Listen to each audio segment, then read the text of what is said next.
Welcome to Campfires of Azeroth. Tonight I will tell you about the Barrens. We sit beneath the wide open sky of Kalimdor. The fire is low, the grass moves quietly in the warm wind. Somewhere far beyond the light of the campfire, a kodo calls out across the plains, and in the distance, past the dry earth, past the thorny bushes, past the old roads carved by thousands of players running on foot, there is the Barrens. For some players, the Barrens was just a zone, a place between levels, a long stretch of yellow grass, red dirt, raptors, planestriders, and quests that never seemed to end. But for others, especially for Horde players who first stepped into Azeroth in those early years, the Barrens was something much bigger. It was the first great open road. It was the first time the world felt enormous. It was the place where young orcs left Durotar, where trolls came west from the Echo Isles, where Tauren descended from Mulgore, and where undead, far from home, sometimes found themselves standing beneath a sun that felt nothing like Tirisfal. Everyone came through the Barrens eventually, because the Barrens was not just a location, it was the heart of early Horde life, and at the center of it all stood the Crossroads, a small outpost, a few towers, some guards, a flight master, a mailbox, a campfire, and somehow one of the most remembered places in World of Warcraft. The Crossroads was where players gathered before they really understood the world. It was where they trained, where they sold broken weapons and gray items, where they asked for help, where they looked for groups, where they got lost, where they died, where they came back, and where, more than almost anywhere else, the Horde began to feel like the Horde. The Barrens had a strange kind of beauty. It was not green like Elwyn Forest. It was not cold and ancient like Dunmarrow. It was not dark and haunted like Tirisfal Glades. It was open, dry, endless.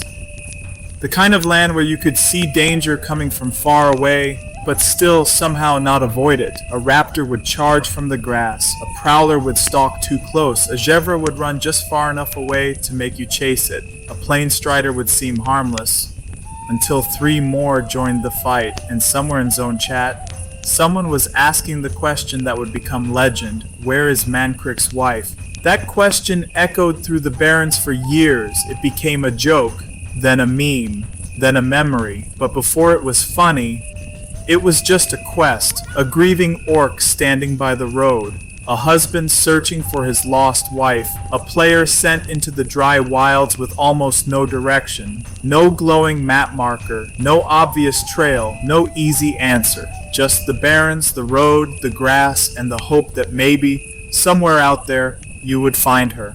That was what made the Barrens different. The game did not always hold your hand. The world was not designed to be consumed quickly. It was meant to be walked through, sometimes slowly, sometimes painfully, sometimes after dying 3 times because you took the wrong road. And that is why people remember it. Not because it was perfect, but because it felt real. The Barrens felt like a place with roads, with settlements, with danger, with stories, with mistakes, with strangers, with arguments in chat, with sudden alliance raids, with people yelling that the Crossroads was under attack. And for a young Horde player, that meant something. Because when the Crossroads was attacked, people came, not always organized, not always prepared. Sometimes a level 14 warrior would run out bravely and get destroyed immediately. Sometimes high-level players would arrive from Orgrimmar or Thunder Bluff. Sometimes it turned into chaos, sometimes it turned into war. But that was the magic. The world reacted. Players reacted. And suddenly, the Barrens was not just a leveling zone anymore. It was home territory. It was ours. Long before the Barrens became divided, long before the Cataclysm tore the land apart, this was one massive stretch of Horde memory. A huge central plain connecting Durotar, Mulgore, Stone Talon, Thousand Needles, Ashenvale, Dustwallow, and the sea. To the east was Ratchet, a neutral goblin town on the coast. A strange little place where Horde and Alliance could pass each other under the watchful eyes of goblins who cared more about trade than faction pride. Ratchet had docks, ships, merchants, quests, trouble. It was one of those places where the world felt bigger than your faction. Alliance players could arrive there. Horde players could gather there. Sometimes they ignored each other. Sometimes they waved. Sometimes they fought the moment they stepped outside town. That was Azeroth.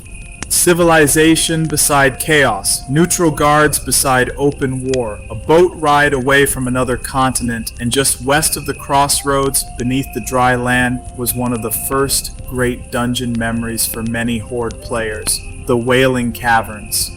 Even the name felt mysterious. Wailing Caverns. Not just caves, not just tunnels. Caverns that cried. Caverns that breathed steam through cracks in the earth. Caverns where the land itself seemed to mourn. The story was deeper than many players understood at the time. Neuralix, a night elf druid, had come to the Barrens believing the land could be healed. He wanted to use the underground springs and the power of the Emerald Dream to restore life to the dry plains. But dreams can turn, and his dream became a nightmare. The caverns changed. The waters became corrupted. Creatures twisted. His followers became the druids of the Fang. And young adventurers entered those winding tunnels with no idea how long they would be down there. For many players, Wailing Caverns was not just a dungeon, it was the first time they truly got lost underground. The paths twisted back on themselves. The group argued about which way to go. Someone fell. Someone pulled too many mobs. Someone needed on gear they could not use. Someone had to leave halfway through. And still, when you finally reached the end, when the strange green caverns opened before you, it felt like you had survived something. That was classic Azeroth. Not clean, not fast, not always convenient, but memorable. The Barrens was full of that. It was full of stories that were not always written directly into quest text. Stories created by players simply trying to survive the road. Running from the Crossroads to Ratchet. Running from Ratchet back to the Crossroads. Running south toward Camp Taurajo. Running west toward Stone Talon. Running too close to something dangerous and realizing too late that the Barrens did not forgive carelessness. Camp Taurajo was another place players remembered. A Tauren camp. Quiet, simple, part of the long road south. For years, it stood as one of those familiar stops in the old Barrens, a place to rest, a place to turn in quests, a place that belonged to the Tauren presence in the land, and later, after the Cataclysm, Camp Taurajo became something else, a wound. Its destruction became one of the emotional memories of the changed world.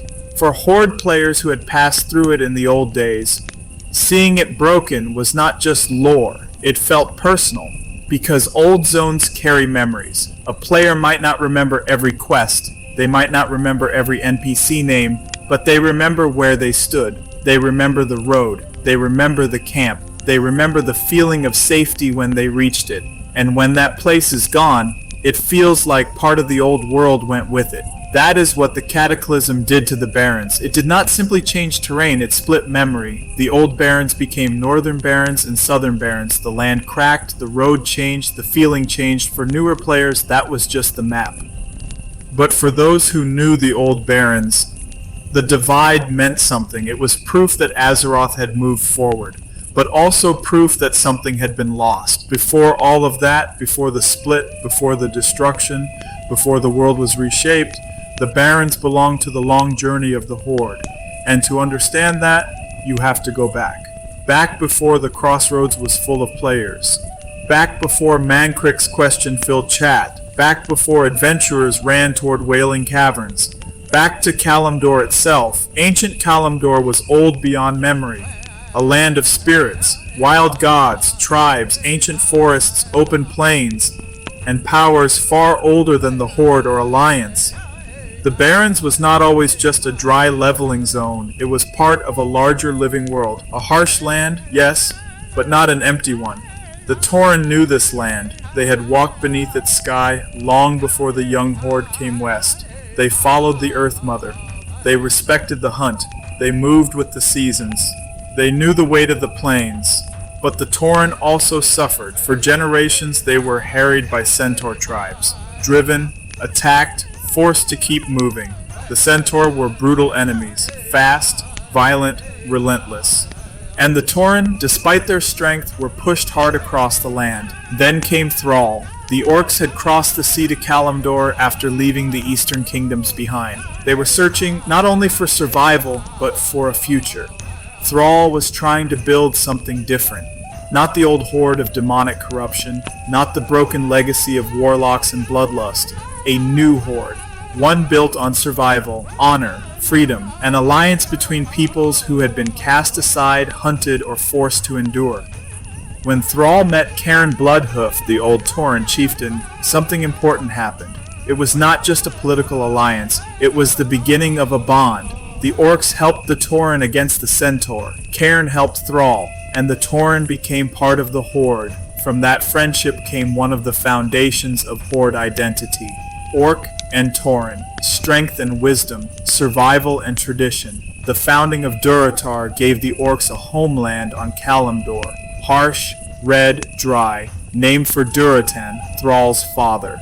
But Durotar alone was not enough to contain the life of the Horde. To the west lay the Barrens, the great open passage, the center road, the place between peoples. Orcs from Durotar, Tauren from Mulgore, trolls from the islands, forsaken travelers far from the Undercity. All roads seemed to touch the Barrens eventually. That is why every Horde player ended up there. It was not accidental. The Barrens was designed like a gathering place, a test, a long proving ground. You arrived young, you left changed. Maybe you had better gear. Maybe you had your first dungeon clear. Maybe you learned how to use your class properly. Maybe you learned not to pull 3 mobs at once. Maybe you learned that asking questions in Barrens Chat was dangerous. But you learned. Everyone learned something there. The first lesson was distance. The Barrens was huge. And in those early levels, you had no mount. You ran everywhere. On foot, across roads that felt endless. From the Crossroads to Ratchet. From the Crossroads to Camp Taurajo. From Camp Taurajo back north. From the Crossroads toward Wailing Caverns. From Durotar into the Barrens. From Mulgore through the pass. You ran and ran and ran. It sounds boring now, but back then that distance gave the world weight. When you finally reached a place, it mattered. When you got the flight path, it mattered. When you saw the Crossroads after wandering too far, it felt like relief. And when you finally got your first mount, the Barrens changed. The same roads that once felt endless became familiar. You were faster now. Stronger, less afraid. A mount was not just transportation, it was a sign that your character had grown up. Before that moment, you were just another adventurer running through the grass. After that, you felt like you belonged in the world. Life in the Barrens had a rhythm. You would arrive at the Crossroads. Pick up too many quests, open your bags, realize you had no space, sell some gray items, repair, look at the map, pretend you knew where you were going, then run out into the plains. Maybe you needed zebra hooves, maybe planestrider beaks, maybe raptor heads, maybe stolen supplies, maybe something from the venture company, maybe something involving harpies. Maybe something that sent you halfway across the zone for a reward you would replace 2 levels later. And somehow, it was worth it, because the Barrens was not about one quest. It was about the feeling of slowly becoming part of Azeroth. The Crossroads gave that feeling a center. Players stood there like travelers around a frontier town. Some were checking talents. Some were dueling nearby. Some were waiting for friends. Some were looking for a Wailing Caverns group. Some were arguing in chat. Some were asking where Mankrik's wife was. Some were telling them the wrong answer. That was Barrens Chat. It became legendary because it was chaotic, stupid, funny, annoying, and alive. It was full of jokes, questions, arguments, bad advice, good advice, Chuck Norris jokes, fake coordinates, real coordinates, players helping each other, players trolling each other. And beneath all of that nonsense, there was community, a strange community maybe, but community. You were not alone in the Barrens. Even when you were running across empty grass, the chat reminded you that hundreds of other people were out there too. somewhere, getting lost, dying to raptors, looking for the same quest item, trying to find the same cave entrance, trying to understand why that one Jevra would not drop the hoof, and then, out of nowhere, the message would appear. The Crossroads is under attack. That changed everything. People stopped what they were doing. Some ignored it. Some laughed. Some ran toward the danger. Low-level players charged in with no chance of survival. High-level defenders flew in. Alliance players moved through the town. Guards fought. Bodies fell. Players resurrected and ran back. And suddenly the Barrens became a battlefield. Those attacks were part of what made the Crossroads unforgettable. They were not scripted events. They were player-made chaos. A reminder that the Horde and Alliance war was not just background lore. It could appear on your road, in your town, at your flight master, beside your mailbox. And even if you were too low level to help, you remembered it, because it made the world feel dangerous. Ratchet was different. Ratchet did not feel like the heart of the Horde. It felt like the edge of something else. The goblins ran it, and goblins had their own priorities. Trade, ships, profit, opportunity. Ratchet sat on the coast like a doorway, a place where the Barrens touched the wider world. You could hear the sea there, you could see the docks, you could imagine ships leaving for distant lands, and because it was neutral, Ratchet carried tension. Horde and Alliance could pass close, sometimes peacefully, sometimes not. There was always that moment. You saw a player from the other faction, you stopped, they stopped, nobody knew what would happen. A wave, a duel, a fight, a corpse run? That uncertainty was part of the world. And then there were the stories. Every player had a Barren story. Maybe yours was Mankrik's wife. Maybe it was your first Wailing Caverns run. Maybe it was getting lost for an hour and pretending you were exploring. Maybe it was being killed by Alliance players near the Crossroads. Maybe it was asking for help and having some high-level stranger save you. Maybe it was running all the way to Camp Taurajo and realizing you forgot to turn in a quest back north. Maybe it was your first time seeing a huge Kodo walking across the plains. Maybe it was the music. Or perhaps the silence between tracks. Maybe it was the sky, or the feeling that Azeroth was bigger than you. Mankrik's wife stands above many of those memories because it captured something pure about early World of Warcraft. A simple quest became legendary because of how players experienced it. Mankrik was not a raid boss. He was not a faction leader. He was not standing in a capital city. He was just an orc with grief in his voice. He and his wife had been attacked, she was missing, and he wanted you to find her, that was it. But the Barrens was large. The directions were vague, players were young, the internet was not built into the game experience the way it feels now. So people asked, again and again, where is Mankrik's wife? And the Barrens answered with chaos. Some gave real help, some gave fake help. Some made jokes, some got annoyed, some joined the search. Eventually, the question became part of the zone itself. Even players who never cared about the quest knew the phrase. It became one of the great shared memories of classic WoW. But underneath the meme, there was still something sad. Mankrik was searching for his wife. And when players found her, it was not a victory, it was a discovery, a quiet, tragic moment in the middle of a huge open zone. That contrast mattered. The Barrens could be funny, absurd, annoying, chaotic, but it could also be lonely, a body in the grass, a husband waiting for news, a player standing there for a moment, realizing the joke had a sad center. That was old Azeroth at its best. It mixed comedy and tragedy without always telling you how to feel. Wailing Caverns had the same kind of depth. On the surface, it was just a dungeon, a low-level instance, serpents, druids, bosses, loot. But the story behind it was about trying to heal the Barrens. That matters. Because the Barrens always felt wounded, dry, exposed, half alive. Gnarlex looked at that land and believed it could become lush again. He believed the Emerald Dream could restore what had been lost. It was a noble idea. But the dream had shadows, and those shadows reached him. The healing vision twisted into corruption. The caverns became a nightmare beneath the plains. and players descended into that nightmare without fully understanding the tragedy of it. That is why Wailing Caverns fits the Barrens so well. Above ground, the land is dry and open. Below ground, it hides green darkness, a dream gone wrong, a promise of renewal turned into danger. Players remember getting lost there because the dungeon itself felt like confusion. Long paths, strange turns, groups splitting, people asking which boss was next, someone saying, "I know the way," and then clearly not knowing the way. But those memories are powerful because they were shared. A bad Wailing Caverns run could be frustrating in the moment, but years later it becomes funny. The wipe becomes a story.